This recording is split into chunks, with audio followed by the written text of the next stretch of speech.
मंडळी, आज आपल्या भागात दौरा करण्यासाठी आमदार साहेब येत आहेत. हां, तर त्यांची धावती भेट आपल्या घरी आहे बरं का. तर स्वयंपाकाचं सगळं नियोजन ते तुमच्याकडं. हां, आणि नॉनव्हेज वगैरे सगळं केलेलं आहे. व्हेज केलेलं आहे, नॉनव्हेज केलेलं आहे. त्यांच्यासोबत अजून काही मंडळी असतील तर सगळं तुम्ही आज त्यांच्याकडे हे करा बरं का. विशेष लक्ष द्या, म्हणजे आपल्या ग्रामपंचायतीला विकास कामासाठी निधी आणता येईल. आलं का लक्षात साहेब? ते एखादं टेंडर माझ्यासाठी बी भेटलं तर पहा जरा. तुले काय नेहमीच टेंडर लागते रे बाबा. तात्या, याच्याकडे जरा पहा बरं. कोणतंही टेंडर आले की यायलाच पाहिजे. त्या पाण्याचं टेंडर याच्याकडंच, पिण्याच्या पाण्याची नळ योजना याच्याकडंच, त्याच्यानंतर संडासचं टेंडर याच्याकडंच, गावातले रस्ते असतील, सिमेंट रोड असतील याच्याकडंच, गट्टू असले याच्याकडंच. म्हणजे याच्याकडंच काहून काही एखादा टेंडर आम्हाला बी द्या, जमत नाही का तात्या? आम्ही तुमच्या संग निवडणुकीच्या टायमाला रात पाहत नाही, दिवस पाहत नाही, भूक पाहत नाही, ताण पाहत नाही, आणि तुम्ही सगळे टेंडर याच्याच घशात घालता. अरे असे भांडू नका ना. या वेळेसचा टेंडर तुम्हाला देतो. आलं का लक्षात? हां, तुम्ही काळजी करू नका. एखादं बारीकचं टेंडर आम्हाला बी द्या. हो, सगळ्याला देतो. तुम्ही भांडण करू नका. टाईम कोणता काय कोणता तुम्ही भांडण काऊन करत असता? हां, आमदार साहेब येतील आता.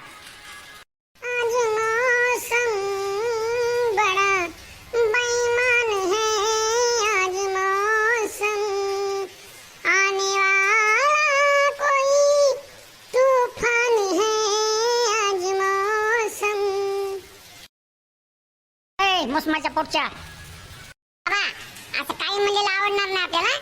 मोसमाच्या पोटच्यान कशाच्या पोटच्यान? हा, काय म्हणता? अरे तू माझ्याच पोटचा आहे. कुठं चालला? शाळा नाही का तुला आज? बाबा आज शाळा नाही. काय काम आहे बोला. अरे शाळा नाही तर मग बरं झालं. तू काय कर, घरातच राह. आमदार साहेब ते कार्यकर्ते येणार आहेत, त्याच्या जेवणाची व्यवस्था, पाणी बिनी सगळं पाय, आणि कुठं जाऊ नको. तुला आमदार साहेबासंग ओळख करून देतो तुझी. आलं का लक्षात? उद्या जर भविष्यात काही कामं पडले तर तू एकटा जरी गेला तर तरी काम झालं पाहिजे.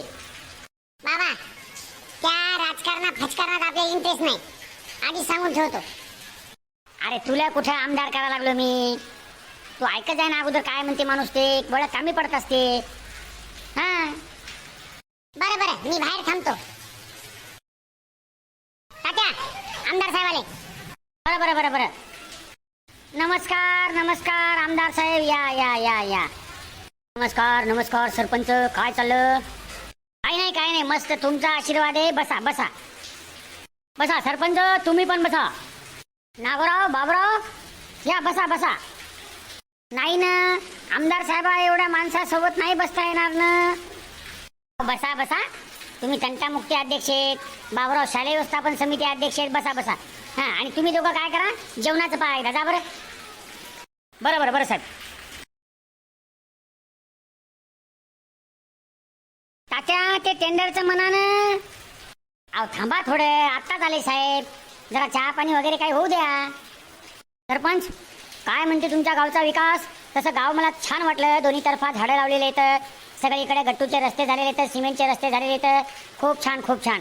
एकदम तुम्ही गाव मेंटेन केलेलं आहे. आणि गावात शौचालयाचा वापर होतो का नाही? होतो साहेब. शौचालयाचा वापर 100% सगळे जनता करतात. सगळं अगदी व्यवस्थित आहे. हां, बाकी काही काळजी करण्यासारखं काम नाही. आणि काही लागलंच तर तुम्ही आहातच की. हां, तुम्ही सत्तेत असल्यामुळे आम्हाला तेवढा काही प्रॉब्लेम येत नाही. त्याच्यासाठीच आम्ही थोडासा दौरा करायलो. कुठं कोणत्या गावामध्ये काय कमी आहे, काय आहे ते पाहण्यासाठीच आम्ही हा दौरा आयोजित केलेला आहे. साहेब, आवाज एकदमच बदलला.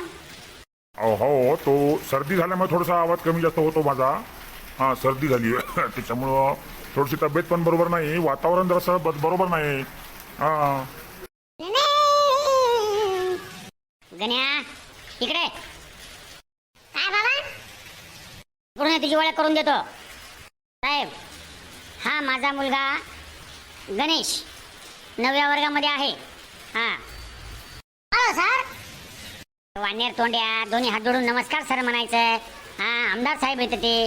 काही तुमच्या विद्यार्थ्यांच्या काही समस्या असतील त्या मांडायच्या साहेबासमोर. सर नमस्कार. हां, समस्या तर भरपूर येतात सर. हां, अरे बाळा, तुझ्या काय समस्या आहे ते मला सांग. मी त्या समस्यांचं निराकरण करण्याचा प्रयत्न करतो. पहिली गोष्ट सर एक आहे, मागच्या महिन्यात बाबांनी मला मोबाईल दिला होता सर. हां, तो काल पडला सर. तो काल पडल्यामुळे त्या मोबाईलचा डिस्प्ले गेला सर. हां, ती एक समस्या आहे. दुसरी एक समस्या, अरे तशी समस्या नाही मांडायची. मग कोणती समस्या मांडायची? अरे शाळेतल्या काही समस्या मांडायच्या असतात. अजून काय असतील सामाजिक समस्या असतील तर त्या मांडायच्या. सर, माझा एक तुम्हाला प्रश्न आहे. शाळेमध्ये 7, 8, 9 जे काही विषय असतील ते विषय असतात. म्हणजे मराठी असते, हिंदी असते, इंग्रजी असते. हे झाले 3 विषय. गणित असते 4, इतिहास, भूगोल 6 आणि चित्रकला. चित्रकला जाऊया, 6 विषय असतात. तर 6 विषय एकटा शिक्षक शिकवू शकत नाही. म्हणजे मराठीला वेगळा शिक्षक असतो, हिंदीला वेगळा शिक्षक असतो, इंग्रजीला वेगळा शिक्षक असतो, गणिताला वेगळा शिक्षक असतो, इतिहास भूगोलला वेगळा शिक्षक असतो आणि विज्ञान राहिले 7 विषय. विज्ञानाला वेगळा शिक्षक असतो. असतो का नाही सर?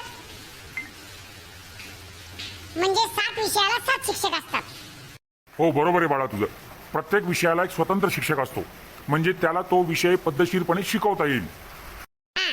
म्हणजे एक विषय एका शिक्षकाला पद्धतशीरपणे शिकवता येईल. मग मला सांगा सर, शिक्षक जर 7 विषय शिकवू शकत नाही तर एका विद्यार्थ्याने 7 विषयाचा अभ्यास कसा करायचा मला सांगा बरं सर. बरोबर आहे. या प्रश्नाचा नक्कीच विचार केला जाईल. दुसरा एक प्रश्न सर, दरवर्षी आपण म्हणजे शासन करोडो रुपये खर्च करते आणि करोडो रुपये खर्च करून वृक्ष लावते, म्हणजे झाड लावते. बरोबर आहे? प्रत्येक गावात असो, प्रत्येक तालुक्यात असो, प्रत्येक जिल्ह्यात असो, प्रत्येक राज्यात असो किंवा देशात असो, झाड वृक्षारोपणाचा कार्यक्रम होतो. पावसाळा सुरू झाला की दरवर्षी काय होते सर, तेच गड्डा असते, फक्त झाड नवीन असते. फोटो काढायपुरते नेते मंडळी ही झाडं लावतात. म्हणजे काही अपवाद बरं का, सगळेच नाही. हां, सगळ्यांनी मनावर घेऊ नका. अपवाद तेच गड्डा असते, तेच गड्डा उकरायचा, त्याच्यात झाड लावायचे, त्याला पाणी टाकायचं, ते झाड जळून जाते. आलं का लक्षात? पुन्हा पुढच्या वर्षी तेच कार्यक्रम, पुन्हा पुढच्या वर्षी तेच कार्यक्रम. असं करू करू शासनाची तिजोरीतला सगळा पैसा खर्च होते. झाडं लावण्यात आणि त्याच्यात उद्घाटनातन काढून फोटो काढण्यात आणि बेटो काढण्यात होते का नाही मला सांगा सर. बर बाळा, मग तुझ्याजवळ याच्यासाठी काही उपाययोजना आहेत का? आहेत ना सर. उपाययोजना म्हणजे मी तुम्हाला सांगतो, झाडं लावणं सक्तीचं करायचं सरकारनं. समजा एका कुटुंबामध्ये जर 5 जण असतील, म्हणजे आई, नवरा, बायको, त्यांचे लेकरं, सरासरी 4 जणांचं कुटुंब असते. आपण 5 जणांचं धरू. कुठं आई वडील असतील म्हणजे 7 जण झाले, कुठं बहीण असतील 8 जण झाले. तर त्या 8 जणांच्या नावानं प्रत्येकानं, समजा त्या कुटुंबामध्ये 8 जण असले, त्यांना 8 झाडं लावायचे. कुठे लावायचे? सरकारी जागेवर लावायचे किंवा आपल्या शेतात लावायचे, कुठे लावायचे. आणि त्या झाडा लावल्याच्या नंतर त्या झाडाचा सेल्फी काढायचा. त्या झाडाची 3, 4, 5 वर्ष म्हणजे योग्य वाढ होईपर्यंत निगा राखायची. तरच हे वृक्षारोपण सक्सेस होईल सर. आणि असं जे करणार नाही त्याला शासकीय योजनाचा कोणताच लाभ देण्यात येऊ नये. आलं का लक्षात सर? हां. अहो सरपंच, तुमचा मुलगा तर खूपच हुशार आहे. हा, वय त्याचं कमी आहे पण त्याची बुद्धी, फार मोठी बुद्धी आहे त्याला. म्हणजे खूप हुशार आहे तो. छोट्या छोट्या याच्यामधून तो फार मोठ्या गोष्टी करतो. पोरगा कोणाचे? पोरगा तुमचंच आहे वाटते. माझं जे पण ती म्हणायची भाषा असते. दुसरी गोष्ट सर, शेतकरी आत्महत्या करतोय. हा, त्या शेतकऱ्याला कर्जमाफी हे अशी मदत सरकारने दिली पाहिजे, हमी भाव दिला पाहिजे. आलं का लक्षात सर? कधी कधी काय होतं सर, पाऊस वेळेवर येत नाही, इकडून तिकडून पाऊस वेळेवर पिकत नाही, इकडून तिकडून पिकलं त्याला पाणी द्यायला वीज नसते, इकडून तिकडून वीज असली त्याला पाणी नसते. सरकारनं शेतकऱ्यासाठी संबंधी काही हिताचे निर्णय घ्यायला पाहिजे सर. किती महाराष्ट्रामध्ये, राज्यामध्ये, देशामध्ये किती शेतकऱ्याच्या आत्महत्या व्हायला सर. त्यात आपला मराठवाडा, विदर्भ, आता पुन्हा एका शेतकऱ्याने म्हणजे पती पत्नीने आत्महत्या केली सर. दुःखाची गोष्ट आहे सर. हा, अजून एक कुटुंब उद्ध्वस्त झालं सर. त्यांच्या लेकरांना काय करायचं सांगा बरं सर. म्हणजे काय होते नेमकं, पीक आलं, पीक बाजारात नेले की त्याला भाव भेटत नाही, इकून तिकून भाव म्हणजे भेटतच नाही, भाव इकून तिकून भेटला म्हणायचं कामच नाही. सोयाबीनचे भाव पहा, तुम्ही तुरीचे भाव पहा, तुम्ही भाजीपाल्याचे भाव पहा. अहो कधी कधी टमाटे, वांगे, मिरच्या, कोथिंबीर अशी रस्त्यावर फेकून द्यावं लागते सर. दुधाचे भाव पहा. म्हणजे योग्य भाव जर शेतकऱ्याला दिला सर तर शेतकरी आत्महत्या करणार नाही. याच्यावर पण काही उपाययोजना करायला पाहिजे सरकारनं. खरं तर सर भारत हा कृषीप्रधान देश आहे, पण शेतकऱ्याच्या प्रगतीसाठी, उन्नतीसाठी सरकार काय पावले उचलते मला सांगा बरं सर. अहो 8 घंटे लाईट देते शेतकऱ्याला सरकार, ती बी रातच्या 2 वाजता, 3 वाजता, 12 वाजता. मग त्या शेतकऱ्यांनी शेतात जायचं कवा? वाघ असतात, लांडगे असतात, रानडुकरं असतात, त्याचा हल्ला शेतकऱ्यावर होतो. साप असते, इचू असते, हे शेतकऱ्याला दंश करतात. त्याच्यामध्ये हजारो शेतकरी, लाखो शेतकरी दरवर्षी मृत्युमुखी पडतात. ही जर लाईट दिवसा दिली, 12 घंटे 16 घंटे दिली तर शेतकऱ्याला कशाची कमी पडणार नाही. आलं का लक्षात सर? योग्य भाव जर शेतकऱ्याच्या मालाला दिला तर शेतकऱ्याला कशाची कमी पडणार नाही. अरे वा वा वा वा गणेश बाळा, तू खरोखर शेतकऱ्यासाठी तुझी तळमळ बघू करू काहीतरी शेतकऱ्यासाठी. आमचं सरकार प्रयत्नशील आहे. आहे शेतकऱ्याला विमा द्यायला, त्यानंतर लाडकी बहीण योजना सुरू केली. म्हणजे बऱ्याच योजना आहेत त्या ज्या आम्ही शेतकऱ्यासाठी करतो आहोत. आता हळूहळू होईल बाळा. तर काहीच हळूहळू नाही. शेतकऱ्याला 2-4 गोष्टी जर दिल्या, योग्य प्रमाणात खताची खत उपलब्ध करून दिले, योग्य प्रमाणात बियाणं उपलब्ध करून दिले, त्याच्यानंतर शेतकऱ्याचा जो माल आहे शेतीतला त्याला योग्य प्रमाणात भाव दिला, मोबदला दिला आणि 24 तास जर लाईट दिली तर शेतकऱ्याला कशाचीच कमी पडणार नाही सर.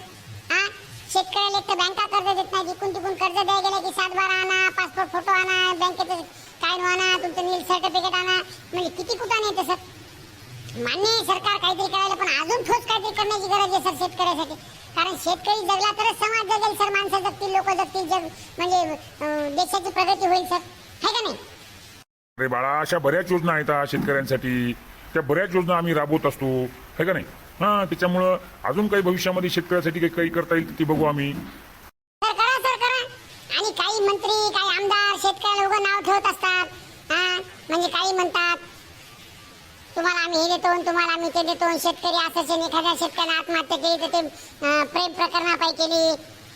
त्याच्यानंतर कोणी जर म्हणलं तर शेतकरी भीक मागतो, कोणी काय म्हणते की शेतकरी म्हणजे कोणतरी मागं काहीतरी बोलून गेले की आम्हीच दिले शेतकऱ्याला. तुम्ही दिले म्हणजे तुम्ही आमचे प्रतिनिधी आहात साहेब. आलं का लक्षात. मला पक्षाचं काही घेणं देणं नाही, मी पक्षाचा कोणताही समर्थक नाही, मी अजून लहान आहे सर साहेब. आणि असं शेतकऱ्याला बोलायला नाही पाहिजे, कारण शेतकरी अन्नदाता आहे. मागं कोणतरी म्हणलं की शेतकरी प्रेम प्रकरणापैकी आत्महत्या करतात, त्याच्यानंतर शेतकरी लग्न करतात, मोठमोठाले साखरपुडे करतात, खूप खर्च करतात आणि मग कर्ज होते. हे असं बरोबर नाही सर. आलं का लक्षात सर. मी तुम्हाला ते मागं कोणतरी म्हणलं होतं की शेतकरी कर्ज म्हणजे याच्यापायी मेला, आत्महत्या केली त्यानं कशापायी, प्रेम प्रकरणातून. त्याच्यावर माझी एक कविता आहे, मी तुम्हाला ऐकून दाखवतो. साहेब, आमदार साहेब, तुम्हाला सांगायचं राहिलं, माझा मुलगा खूप छान कविता करतो आणि सगळ्या कविता त्याच्या शेतकऱ्याच्या हिताच्या असतात, शेतकऱ्याबद्दल असतात, सामाजिक भान असते त्या कवितेमध्ये. सांग बा गणेश, सांग कविता, सांग साहेबाला सांग. म्हणजे साहेब तुम्हाला बोर तर नाही व्हायला ना. नाही पुन्हा म्हणसाल की बाबा मी पाहणी करायला आलो, दुष्काळी भागाची नाही आहे ना, काय मदत लावलं. आपल्या जेवणाचा कार्यक्रम होईपर्यंत, जेवण स्वयंपाक तयार होईपर्यंत आपल्याजवळ वेळ आहे, समजा अर्धा घंटा. नाही बोर व्हायला नाही. तुमच्या मुलाचं वय कमी आहे, पण त्याला समज खूप मोठी आहे आणि त्याची शेतकऱ्याविषयी तळमळ खरोखर प्रशंसनीय आहे. मी लहान होतो त्यावेळेस मला पण शेतकऱ्याविषयी तळमळ होती, म्हणून तर मी रस्त्यावर, बांधावर उतरून शेतकऱ्याच्या समस्या जाणून घेत असतो. साहेब पाणी आणू का. नाही हरकत नाही. थोडी सर्दी वगैरे झालेली, आता पावसाचं वातावरण आहे, बाहेरचं दोरे चालू येतं, ते होते कधी कधी. बाळा सांग बरं, तुझी कविता सांग बरं. सर माझ्या कवितेचं नाव आहे साहेब एवढं करा. साहेब एवढं करा. कर्जापायीच मेला बरं का साहेब आमचा बाप. कर्जापायीच मेला बरं का साहेब आमचा बाप. प्रेम प्रकरणाचा नव्हता त्याच्या डोक्याला ताप. कर्जापायीच मेला बरं का साहेब आमचा बाप. प्रेम प्रकरणाचा नव्हता त्याच्या डोक्याला ताप. बाप आमचा गेला, दुःख तर आम्हालाच असणार. बाप आमचा गेला, दुःख तर आम्हालाच असणार. ज्या कलरचा चष्मा तसंच तुम्हाला जग दिसणार.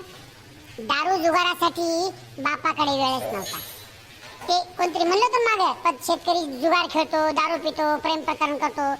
हा त्याच्यावर मी लिहिली कविता आहे सर. दारू जुगारासाठी बापाकडे वेळच नव्हता साहेब, कधी कधी त्याच्या भाकरीचाही मेळच नव्हता.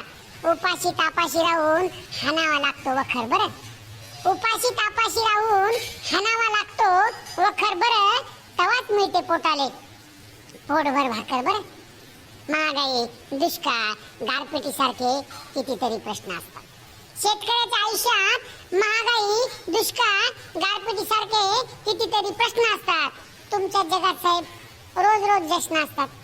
बाप जाण्याचं दुःख साहेब आम्हाला येऊन विचारा, बाप जाण्याचं दुःख साहेब आम्हाला येऊन विचारा.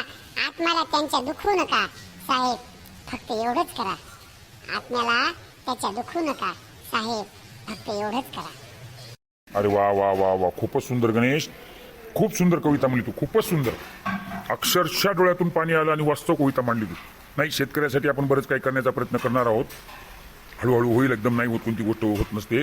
आपण बघू आता वीज शेतकऱ्याला दिवसा देण्याचा प्रयत्न करू करू काहीतरी करू, लवकर करू. हां, आणि तुझ्या समस्यांचा जरूर विचार करू. आम्ही हे प्रश्न तुझे जातीनं मांडू. पहा साहेब, आता तुमच्या हातात आहे मांडायचं नाही मांडायचं. आता आम्ही काय करणार आहे? आम्ही तुम्हाला सत्ता दिली म्हणजे तुम्ही आता आमचे प्रतिनिधी आहात. हा, आणि आमचे प्रतिनिधी म्हणून तुम्ही आमच्या समस्या मांडायला पाहिजे, हे का नाही साहेब? सरपंच साहेब, तुम्ही याला म्हणजे शहरात काऊन टाकत ना? अहो, याच्यामध्ये ते स्किल आहे. हा, खूप हुशार आहे मुलगा. त्याच्यामुळे तुम्ही काय करा, याला जरासं टाका, जरा शहरातल्या शाळेत टाका. साहेब, मी म्हणलं याला काय करावं, 10व्या वर्गापर्यंत गावातच ठेवा, म्हणजे काय होते याच्याकडे लक्ष देणं होते, आणि नंतर टाकू याला. 10वी झाली की 11व्या वर्गात त्याला शहरामध्ये टाकून देऊ. हां, ते विचार चालू होता. नाही नाही नाही, तुमच्या मुलामध्ये फार चांगले गुण आहेत आणि त्याच्या कविता ज्या आहेत ते संग्रह करून ठेवा. त्याचं एखादं पुस्तक काढा. मी प्रकाशन सोहळ्याला येतो. मी काही मदत लागली तर मला कळवा. हा, खूप हुशार आहे तुमचा मुलगा. गणेश, एखादी पावसावर कविता केली नाही बाळा? आता मस्त पाऊस पडायला, आता मधात जरासं पावसानं उघडीप दिली होती, परंतु आता पाऊस चांगला पडत आहे. पिकही थोडी थोडी चांगली आहेत. 2-3 दिवस झाले पाऊस चांगला चालू आहे. एखादी पावसावर कविता केली नाही का? केली सर, केली. पावसावर कविता केली सर. हा, म्हणून टाकू का सर? अरे वा वा वा वा, मन बरं, मन बरं. सरपंच साहेब, जेवायचं तयार आहे. चला चला आमदार साहेब, चला जेवून घ्या बरं. अहो, जेवायचं होईल हो. इतका चांगला प्रतिभा असणारा तुमचा मुलगा आहे. अगोदर कविता होऊ द्या. जेवायचं काय होईल जेवायचं. तसंही आम्ही सकाळी घरून नाश्ता करून निघत असतो, त्यामुळे लवकर भूक लागत नाही. बाळा, मनभर कविता. हा, माझ्या कवितेचं नाव आहे जसा विठ्ठल सावळा. शेतकरी बाप माझा किती जीवाची हौस, शेतकरी बाप माझा किती जीवाची हौस, करे आनंदित रान तुझा पाऊस पाऊस, तुझा पाऊस लहरी नाही त्याला चाड, माझ्या रानाच्या मातीला किती पावसाचं याड. येता पावसाची सर येतो मातीचा सुवास, रानो राणी दरवळे जसा अत्तराचा वास, करे लव लव रान रान फुलत या मळा, काळ्या काळ्या मातीमध्ये जसा विठ्ठल सावळा. हर्ष मनाला वाटते, हर्ष रानाला वाटते, हर्ष मनाला वाटते, हर्ष रानाला वाटते, पाणी भेटते मातीला, माती पाण्याला भेटते, पाणी भेटते मातीला, माती पाण्याला भेटते. वा वा वा वा, खूप सुंदर, खूप सुंदर गणेश. नक्की सरपंच साहेब, याच्या कवितेचं पुस्तक काढा आणि तुम्ही प्रकाशन सोहळा भव्य दिव्य ठेवा. हा पोरगा मोठं झाल्याच्या नंतर खूप मोठा कवी होणार आहे. आलं का लक्षात? साहेब नक्की साहेब, पण जरा आगाव आहे साहेब. हां, अभ्यास गिभ्यास करते, पण जरा खोड्या बी करते. हां, करू थोडंसं आता त्याच्यावर ठेवू, जरा लक्ष ठेवू आता. आणि त्याला बघू आता पुढच्या वर्षी शहरामध्ये 10वी झाली की त्याला शहरामध्ये टाकून देऊ त्याला शिकण्यासाठी. हां साहेब, एक दुष्काळाची कविता आहे माझ्याकडे. हा, सोयाबीन जेव्हा येते, जेव्हा ज्वारी येते, किंवा पीक जेव्हा जोमात येते, आता पीक आता काढणीला येते, आणि त्यावेळी नेमका पाऊस काय करतो साहेब? पाऊस येतो, त्याच्यामुळे पीक सगळं मातीमोल होते साहेब. हा, शेतकऱ्याच्या डोळ्यात नुसतं पाणी येते साहेब. त्याच्यावर माझी एक कविता आहे. औंधा बाप म्हणाला, कणसातले दाणे अंकुरले कणसातच, अरे रे, कणसातले दाणे अंकुरले कणसातच, अरे रे, पाखरे नुसते मग भिरभिरले कणसातच, अरे रे, स्वप्न पाहिले उघड्या डोळ्यांनी, स्वप्न पाहिले उघड्या डोळ्यांनी, पण हाय रे देवा, तेही मग विरले कणसातच, अरे रे. मोत्याची रास पडेल खळ्यात औंदा बाप म्हणाला. मोत्याची रास पडेल खळ्यात औंदा बाप म्हणाला, पण पावसाने मोत्यालाच कुस्करले कंसातच. अरे रे, भोग दैना माईची बापाची पुजलेली पाचवीला. भोग दैना माईची बापाची पुजलेली पाचवीला. मोड पाहून अंग अंग शहारले कंसातच. अरे रे, लहानपणी धरला होता नांगर हातात बापाने. लहानपणी धरला होता नांगर हातात बापाने. आयुष्य बापाचे नुसते विरले कंसातच. अरे रे, आयुष्य बापाचे नुसते विरले कंसातच. अरे रे. खरंच गणेश, तुझं वय किती छान छोटं आहे, परंतु तुझ्यामध्ये प्रतिभा किती मोठी आहे. नाही नाही, शेतकऱ्याबद्दल तुझ्या मनात किती तळमळ आहे हे तुझ्या या कवितेतून जाणवते बरं का. खूप छान बाळा, खूप छान. आणि अभ्यास पण करत जा आणि कविता पण करत जा बरं का. हां, आणि कविता सोडू नको. तुझ्यामध्ये ती प्रतिभा आहे. मोठं झाल्याच्या नंतर तू खूप मोठा कवी होशील असं तुला माझा आशीर्वाद आहे. साहेब चला बरं, जेवणाचं झालं, चला.